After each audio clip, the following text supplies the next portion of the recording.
Shalom, Jasmine, and welcome to Bagels and Blessings. Shabbat Shalom. Oh, it's so nice to have you. I've enjoyed reading your book, Sullied Bride, and it's just so interesting. How did you come to write such a topic and talk about how women have been treated throughout the Bible? What brought you to do this? Well, as it says, I do have somewhat of a romantic disposition, and I love those type of love stories and everything. And then in the Bible it says Yeshua is returning for a bride.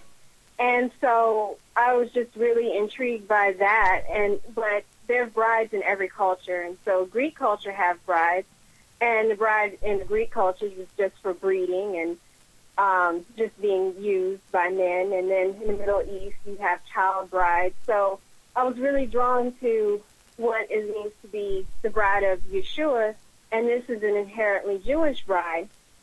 And I just started delving further into that, like how does the Jewish bride come and how is she treated from other brides?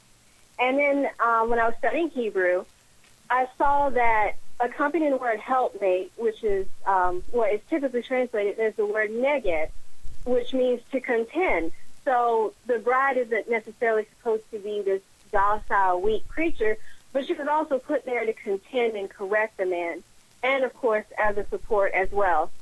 And when I started kind of noticing how this is the way the bride was created, but then there was this kind of shift where she was made into kind of battered down and mistreated from the beginning, and I just kind of started writing about that.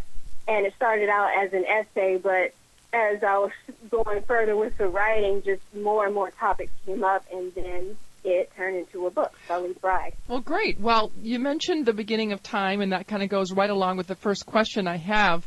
So from the beginning of time, did God instruct man on how woman should be treated?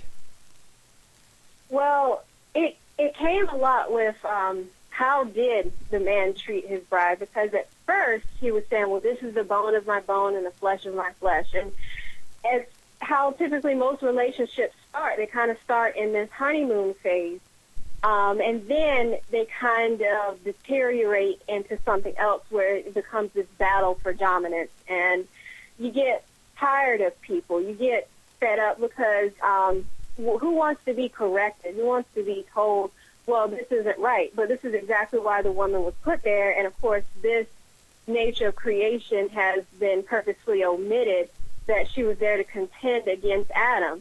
And so that would be somewhat of a threat even to Adam. Because she's a witness to anything that's not good in Adam. She's there to expose it.